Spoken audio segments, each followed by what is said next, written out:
Hello students, this is the presentation of chapter 4.4 where I'll be covering adolescence, challenges of adolescence, physical development, cognitive developmental changes, forming an identity and some major concerns. Adolescence. The term adolescence comes from the Latin word adolescere, which means to grow or to grow into maturity. Psychologically, adolescence is the age when the individual becomes integrated into the society of adults, the age when the child no longer feels that he or she is below the level of his or her elders, but equal, at least in rights. So this integration into adult society has many effective aspects, more or less linked with puberty. It also includes very profound intellectual changes. These intellectual transformations, typical of the adolescent's thinking, enable him or her not only to achieve his or her integration into the social relationships of adults, which is in fact the most general characteristic of this period of development. Now it is a transitional phase in a person's life between childhood and adulthood. Now most of you are in this stage, right? When you look at yourself, this is a very turbulent phase. It is a phase which is very testing. It's a storm and stress phase where a lot of changes are simultaneously happening and you are not able to understand who you are. Are you a child? Are you an adult?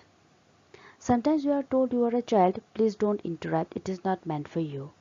Sometimes you are told you are so big now, please come up and do this. So there's a lot of confusion at this stage of puberty. Puberty is the age where the sexual maturity takes place, that is, the ability to reproduce is attained. Now, when we look at adolescence in general, think about yourself and understand yourself from this perspective. What are the qualities that you are having which is different from childhood?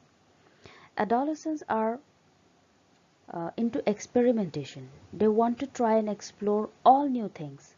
Now, because all kinds of development are taking place very fast, hormones are released into the body. That is a reason why adolescents want to try out new things. They have assessed for experimentation and with the thought that I will not be caught, I will do it, but I can escape. That is a level of confidence that is the uh, that they have. Okay, it is there. That level of confidence is there. But obviously, because they are not adults and they want to play the role of an adult, since they are growing fast, a lot of problems come into the picture. Adolescents also want to have a lot of freedom, and parents do not want to give that. Even teachers are also not very comfortable as far as a lot of freedom which is being demanded because adolescents start arguing. That is what parents and teachers say. Argument is as such because of their cognitive development, because they are able to think, understand the world from an abstract perspective. They have an ideology, they have an understanding of the world now. They are developing an identity. That is the reason why they are very forthcoming. So it is customary to regard adolescence as beginning when children become sexually mature and ending when they reach the age of legal maturity. Now, adolescence has been divided into two subdivisions. One is early and another is the late adolescence. Early adolescence, it extends roughly from 13 to 16 or 17 years, and late adolescence covers the period from 16 or 17 to 18, the age of legal maturity. So we can see that late adolescence is a very short period. Here, let's discuss the two subdivisions of adolescence, early and late adolescence. Early adolescence is usually referred to as the teens, sometimes even the terrible teens. Now, although older adolescents are strictly speaking teenagers, we regard them as teenagers until they reach 20 years of age. The label teenager, which has become popularly associated with the characteristic pattern of behavior of the young adolescents, is rarely applied to older adolescents. older adolescents are usually referred to young men and young women, or even youths. So here lies the difference between early and late adolescence. Early adolescents, they are mostly regarded as teenagers, and older adolescents, they are usually referred to as young men and young women, or youths. So indicating that society recognizes a maturity of behavior not found during the early years of adolescence. I hope you got the point. Now let us see the physical development in adolescence. Now growth is far from complete when puberty ends, nor is it entirely complete at the end of early adolescence. Puberty or sexual maturity marks the end of childhood and signifies the beginning of adolescence, which is characterized by dramatic physical changes in both growth rate and sexual characteristics. Okay, but however, puberty is not a sudden event, but is part of a gradual process. So the hormones released during puberty result in the development of primary and secondary sexual characteristics. The primary sex characteristics include those directly related to reproduction, and the secondary sex characteristics include feature or signs of achieving sexual maturity. Okay? Number 3, pubertal changes in boys are marked by acceleration in growth, facial hair, and change in voice. These are the changes that are observable during adolescence. And in girls, rapid growth in height usually begins about 2 years before menarche, that is the onset of menstruation.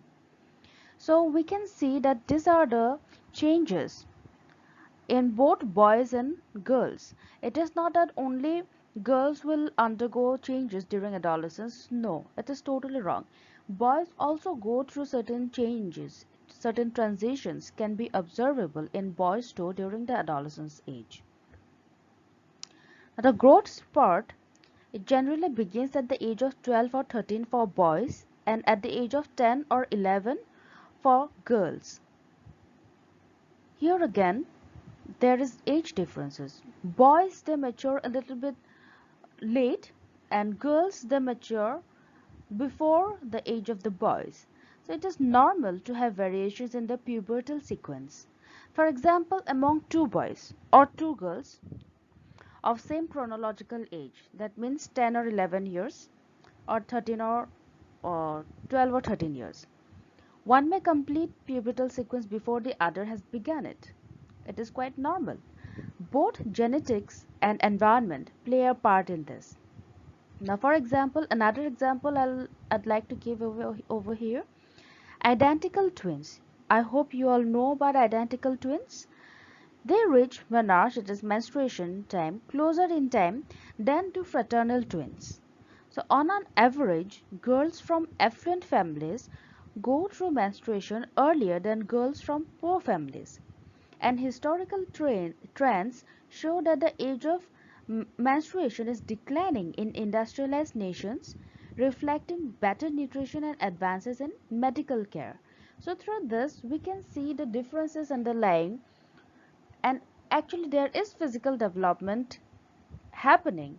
We can see the changes. The physical changes we can see in both boys and girls during adolescence. Now, physical development during adolescence, it is also accompanied by a number of psychological changes. Let us see what are the psychological changes during adolescence. Around puberty, adolescents show an increase in interest in members of the opposite sex and in sexual matters, and a new awareness of sexual feelings develops. It is also at this stage that at present adolescents not only are attracted to opposite sex but also the same sex, which is quite normal. So this increased attention to sexuality is caused by factors such as individuals' awareness of the biological changes taking place and the importance, emphasis placed on sexuality by friends, parents, and society. Even then, many adolescents lack adequate knowledge or have misconceptions about sex and sexuality. The sole reason for having such misconceptions is the reason that sex is such a topic where parents find difficult to discuss with children. So adolescents, as a result, they tend to become secretive. They start keeping secrets. So they become secretive about sexual concerns, which make exchange of information and communication difficult. The concern over adolescent sexuality has become intense in recent times because of the risk of AIDS and other sexually transmitted diseases. So it's very important that topics such as sex it should be discussed openly with children, with adolescents especially. The development of a sexual identity defines their sexual orientation and guides sexual behavior. As such, it becomes an important developmental task for adolescents. If I have to ask you, how did you think of yourself at the beginning of period? Think about it. Adolescents are preoccupied with what they are like and develop individual images of what they look like. Another important developmental task during adolescence is accepting one's physical self or maturity. Adolescents need to develop a realistic image of their physical appearance which is acceptable to them, not some vague and an image which is not real. Some adolescents they form a very different image of themselves which is not real, which is not acceptable. So it is important to keep in mind that puberty also involves cognitive and social changes along with physical changes. Next, we will see the cognitive developmental changes. Now let us see cognitive developmental changes. Adolescents particularly have a very logical reasoning. They are able to think abstractly, they have an idealistic sense of the world, they are very utopian sense of the world and they are able to examine their own thoughts and that of others. So they are able to understand what is the other person's intention as well, what are they thinking and feeling. This happens in a very systematic manner. So they are like detectives who are able to give a logic and give a counter logic and they are able to argue and they are able to give different perspectives at the same time. They are able to look at the world from an imaginary perspective, not just what it says and looks like, but also from a thinking perspective. They can go very deep in their thinking and also they can get very philosophical. So this perspective it is known as hypothetical deductive reasoning, where hypothesis means assumptions like a scientist, deductive meaning drawing out conclusions from multiple alternatives because an adolescent can think so many arguments and then decide it. That is the reasoning that they have, which is very logical. So here, adolescents developing ability to reason gives them a new level of cognitive and social awareness. Here, Piaget believed that formal operational thought appears between the age of 11 and 15 years. During this stage, adolescent thinking expands beyond actual concrete experiences and they begin to think more in abstract terms and reason about them. Now, if they are being asked that what would have happened if everybody is of 6 feet tall, 6 feet 5 inch tall. So, if it had been asked to a child, the child will not be able to differentiate and also logically they will not be able to reason. But if you put up this question to an to an adolescent, they might be able to, reason it well and they might also think about it. Some of them might say that no, it would be difficult if everybody in this world would be 6.5 feet tall because then also the doors of the house would have been also constructed in a different way. It would also be taller, otherwise they will bang their head on the door. So that's how during this stage adolescents thinking expands, thinking capacity expands beyond actual concrete experiences, and they begin to think more in abstract terms and reason them well. Adolescent thinking becomes more systematic, as I said, in solving problems. Okay, why something happening the way it is, and systematically seek solutions.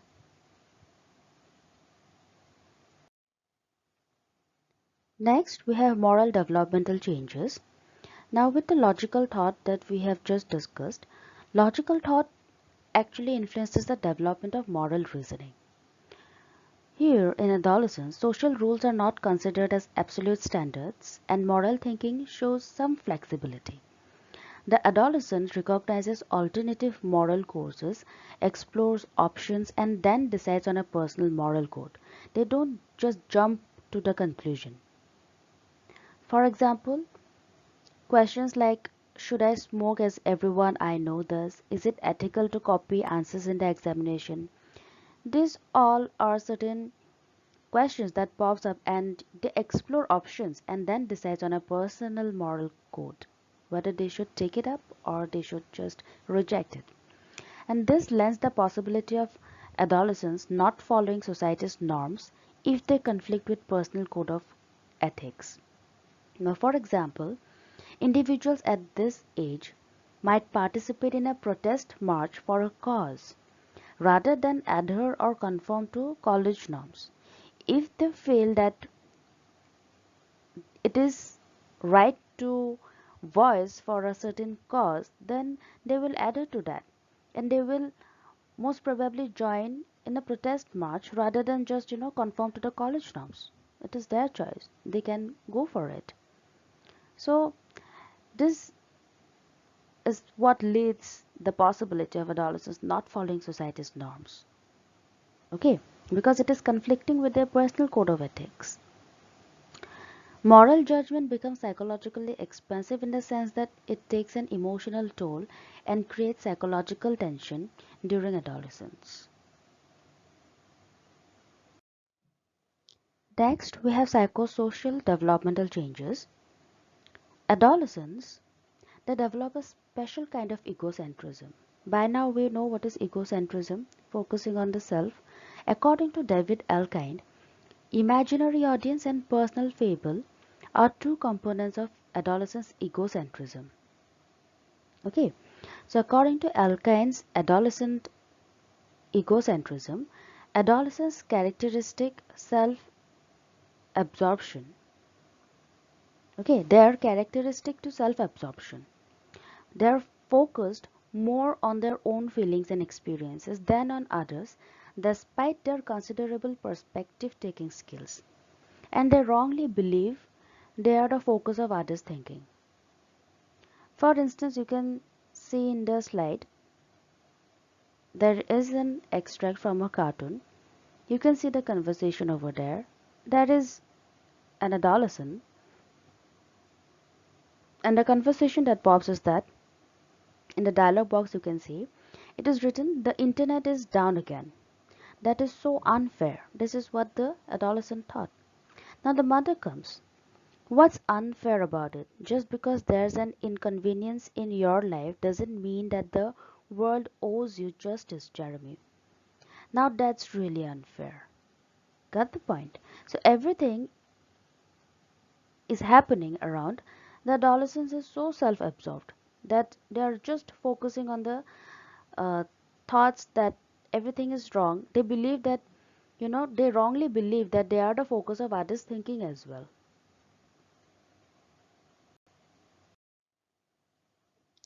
Alkine's imaginary audience. Here, adolescents' tendency to feel peers are constantly watching their performance, much like actors are watched. Okay, so for instance, another instance has been given here. You can see there are two cars in the picture, and in one car is written, I'm not related to these people. Why? Because in the dialog box you can see again, Walt, turn the radio down. You're doing that Mick Jaggering with your lips again, and I think it's embarrassing, Jeremy. So that is imaginary audience. They always feel that they are they're much like actors and everyone is just watching them only. So and those who are with them also, they feel that other people will be watching me, I'm audience over here. So beforehand only they said that no, I'm not related to these people. Okay, that is imaginary audience according to Alkind. Next, another term we got according to Alkind, it is personal fable. That means adolescents thinking of their experience and feelings as unique, that is, that no one has ever felt or thought as they do.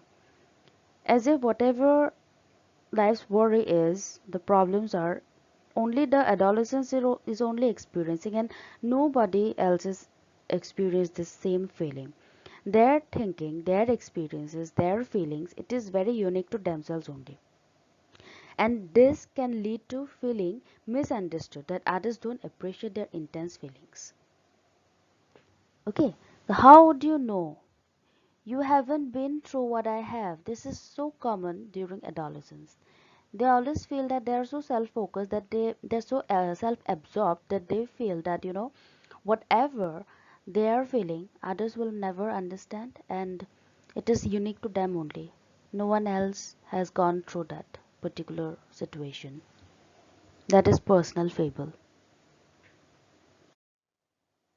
Next, we have identity formation. Identity is who you are and what your values, commitments, and beliefs are. The primary task of adolescents is to establish an identity separate from the parents. They always want to be unique. And most of the adolescents, they don't want to identify with that of their parents. They want to be separate from their parents and they want to have their own self identity. During adolescence, a detachment process enables the individual. Detachment process, okay. Detachment process, it enables the individual to develop personal set of beliefs that are uniquely her or his own, as I said. So in the process of achieving an identity, the adolescent could experience conflict with parents and within herself or himself. Of course, the parents will be giving him or her a different identity, and it is conflicting to that of his or her own self that he or she looks about. Okay, so those adolescents who can cope with the conflicting identities develop a new sense of self. And adolescents who are not able to cope with this identity crisis are confused. So this identity confusion, according to Erickson, can lead to individual isolating themselves from friends and family, or they may lose their identity in the crowd. Okay, so many times during adolescence, the adolescents do go through identity confusion. Even if not all, but maximum of them go through identity confusion. Rapid fluctuations between self-confidence and insecurity are typical of this stage. The formation of identity at this stage is influenced by several factors, that is cultural background, family and societal values, ethnic backgrounds and socio-economic status all prevail upon the adolescent's search for a place in the society. So formation of an identity during this stage, that is during adolescence, it is influenced by all these factors: the cultural background, the family background, the societal values, family values, the ethnic background, socio-economic status, all. All are these factors which influences in the formation of an identity. Let's see the factors influencing formation of identity during adolescence. The formation of identity during adolescence is influenced by several factors, as already I told you in the previous slide. So here, cultural background, family, societal values, ethnic background, socio-economic status, this all prevail upon the adolescent's search for a place in the society. Parents as well as friends are dual forces having major influences on adolescence. Family relationships become less important as the adolescent spends more time outside the home and develops a strong need for peer support and acceptance. So if the society accepts the child, accept the adolescents at this age, of course they will have an identity. They are actually forming an identity. The society is actually helping in the formation of a new identity for the adolescent. Yes, even if the parents and friends support the identity that they want to choose, that is also much more of help during this stage. Then there is vocational commitment, which is another factor that influences adolescents' identity formation. The question, what are you going to be when you grow up? It requires ability to think about the future and to be able to set realistic and achievable goals. Yes, during adolescence only people keep start asking this question, that what are you going to be when you grow up? What are your future plans? All these questions pop up. So vocational commitment. This is another factor that influences in formation of an identity during adolescence.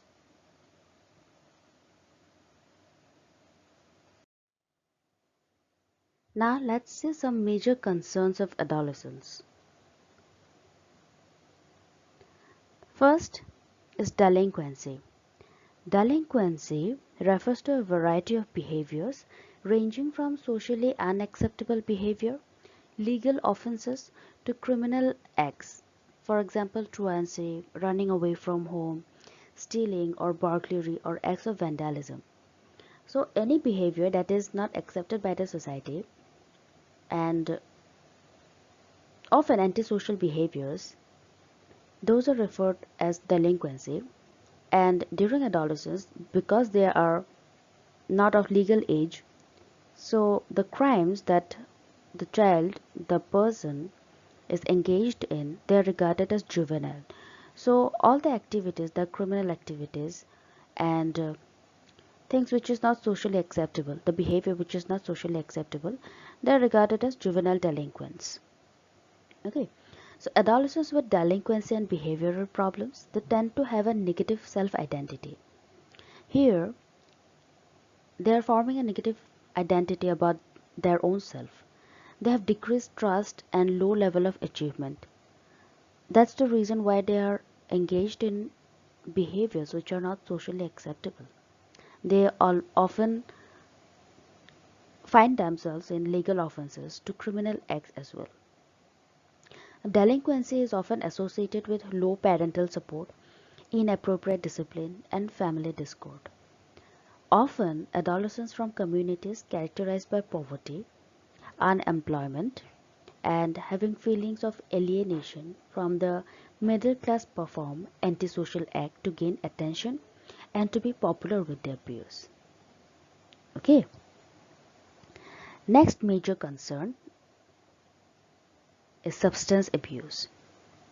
Adolescent years are especially vulnerable to smoking, alcohol, and drug abuse. As I have already mentioned, that adolescence is a period where the adolescence wants to try new things. They are in the age of experimentation. So with smoking, alcohol and drug abuse, they're doing nothing but they're only experimenting. They just want to explore it. But often they become vulnerable in front of these things, and we see that they often become addicted to certain things, to certain substances. So some adolescents take recourse to smoking and drugs as a way of coping with stress as well. So this can interfere with the development of coping skills and responsible decision making. They will not be able to cope with simple stress and also will not be able to make certain decisions, certain responsible decisions which they need to take during adolescence years, but they will not be able to. So it has been found that adolescents who are more vulnerable to drugs, alcohol, and nicotine use are impulsive, aggressive, anxious, depressive, and unpredictable. See, now here we can see that even their behaviors are changed with the substance abuse. And they often have low self-esteem as well and low expectation for achievement. They do not have any expectation of themselves for future. Their future, they feel that it is dark, and in fact they are not even optimistic about their own future. So drug use, if continued for long enough at this age, can lead to physiological dependency. The reasons would be peer pressure, and the adolescents need to be accepted by the group, or desire to act more like adults, or feel a need to escape the pressure of schoolwork or social activity. So these are the reasons why substance abuse, it is regarded as one of the major concerns during adolescence age. And third major concern is eating disorder. Now, eating disorders during adolescence, there is obsession with self and peer comparison. Yes, often we hear even other people also, adults be it or parents, sometimes they all often compare their what their son or their daughter to others, that means to their friends, and this often lead to certain conditions where they become obsessed with their own bodies. And most often we see this with girls. Girls are more conscious about their look that they have. Okay, so here we have two terms. First is anorexia nervosa. It is an eating disorder.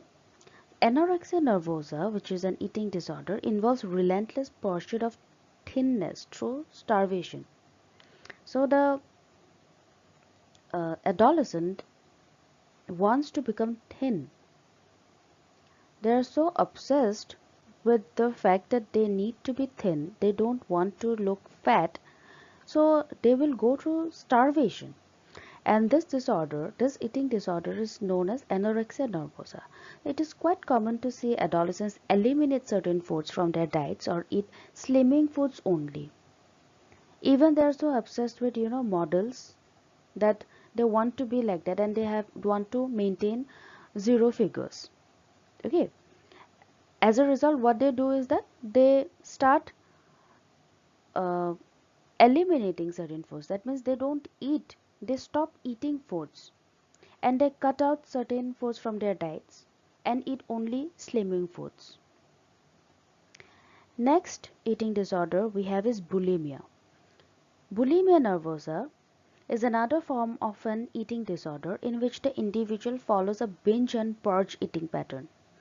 Here the bulimic, okay, the person, the adolescent who is having this disorder, they are known as bulimic.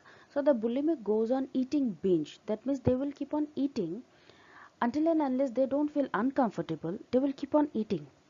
Okay, and then they purges by self-induced vomiting. After that they will, they will self-induce vomit, and then also might use laxative at times, or alternating it with fasting. So this is a kind of eating disorder, bulimia nervosa. Okay, that first they will eat as much content they want until and unless they feel uncomfortable, discomfort with whatever amount they have eaten, binge eating, and then they will start purging by self-inducing vomiting or using laxative at times, and also alternating it with fasting. So these both disorders, that is anorexia nervosa and bulimia nervosa, are more common in urban families and primarily female disorders, as I said. So with this I have covered the adolescence part.